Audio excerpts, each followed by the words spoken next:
गोल बाती और लंबी बाती का प्रयोग कब करें? हिंदू धर्म में सुबह और शाम देवी देवताओं की पूजा करते समय दीपक जलाने का विशेष महत्व होता है। दीपक की लौ को अग्नि का प्रतीक माना जाता है और अग्नि में सभी कुछ शुद्ध करने की क्षमता होती है। इस वजह से इसे बहुत ही पावन और पवित्र माना गया है। सनातन परंपरा में दीपक जलाए बिना कोई भी पूजा पाठ संपन्न नहीं होता है।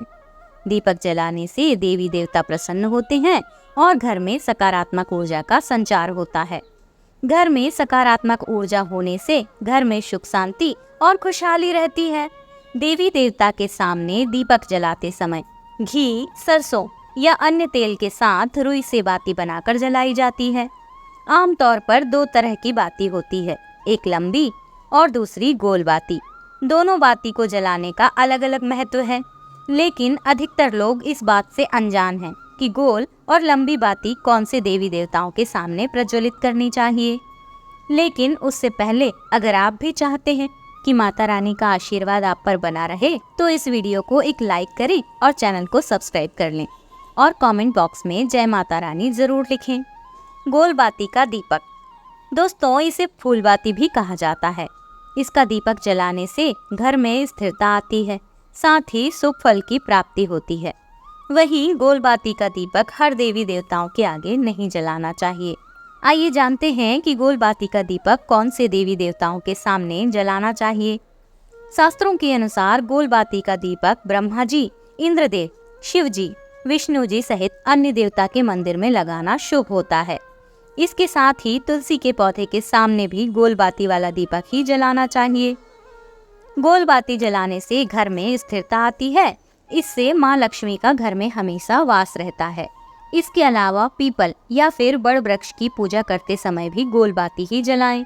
भूलकर भी लंबी बाती का इस्तेमाल ना करें। आइए अब जानते हैं कि गोल बाती का दीपक कहाँ नहीं जलाना चाहिए। गोल बाती का दीपक नवरात्रि या लक्ष्मी पूजन में भी नहीं जलाना चाहिए। ऐसा करने से माँ लक्ष्मी व्यक्ति से नाराज हो सकती हैं और ऐसा करने से घर की सुख समृद्धि नष्ट हो सकती है। फूल बाती के दीपक को कभी भी पितरों के लिए नहीं जलाना चाहिए। ऐसा करने से वह रुष्ट हो सकते हैं, साथ ही इससे घर में दरिद्रता का वास हो सकता है। आइए अब जानते हैं गोल बाती के क्या नुकसान हैं। ध्यान रखें कि गोल बाती का इस्तेमाल करने से पितर कभी प्रसन्न नहीं होते हैं और घर में दरिद्रता वास करने लगती है। इसका घर में रहने वाले सदस्यों की तरक्की पर भी बुरा असर पड़ता है। इसके साथ ही घर में कोई न कोई बीमार पड़ता रहता है। इसलिए घर में पितरों को प्रसन्न करने के लिए लंबी बाती का ही दीपक जलाएं। इसी तरह नवरात्रि या लक्ष्मी पूजन में गोल बाती का इस्तेमाल करने से माता रुष्ट होती हैं और घर की सुख समृद्धि नष्ट हो जाती है। आइए अब जानते हैं लंबी बाती का दीपक कहाँ जलाना चाहिए। शास्त्रों के अनुसार अगर आप लंबी बाती का दीपक जलाते हैं तो इस बात का ध्यान रखें कि इस तरह की बाती केवल माँ लक्ष्मी, दुर्गा जी, सरस्वती सहित अन्य देवी के पूजन में, कुल देवता के पूजन में, आंवला के पेड़ के नीचे ही जलानी चाहिए। लक्ष्मी जी के सामने लंबी बाती लगाने से धन की वृद्धि होती है और कुल देवता के समक्ष ये बाती जलाने से कुल की वृद्धि होती है। लंबी बाती जलाने से सुख समृद्धि, धन संपदा, ऐश्वर्य में वृद्धि होती है।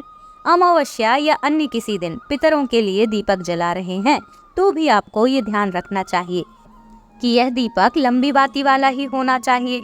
गोल बाती का इस्तेमाल करने से पितर कभी भी खुश नहीं होते और घर में गरीबी आती है।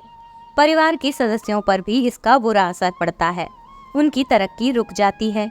वहीं ऐसा करने से हर सदस्य को किसी न किसी तरह की बीमारियों से परेशानी का सामना करना पड़ता है। इसीलिए ध्यान रखें और पितरों के लिए हमेशा लंबी बाती का दीपक ही जलाना चाहिए। माँ लक्ष्मी पूजन और नवरात्रि में लंबी बाती का दीपक प्रयोग करना चाहिए। इससे घर में खुशहाली आती है और माँ लक्ष्मी का वास बना रहता है।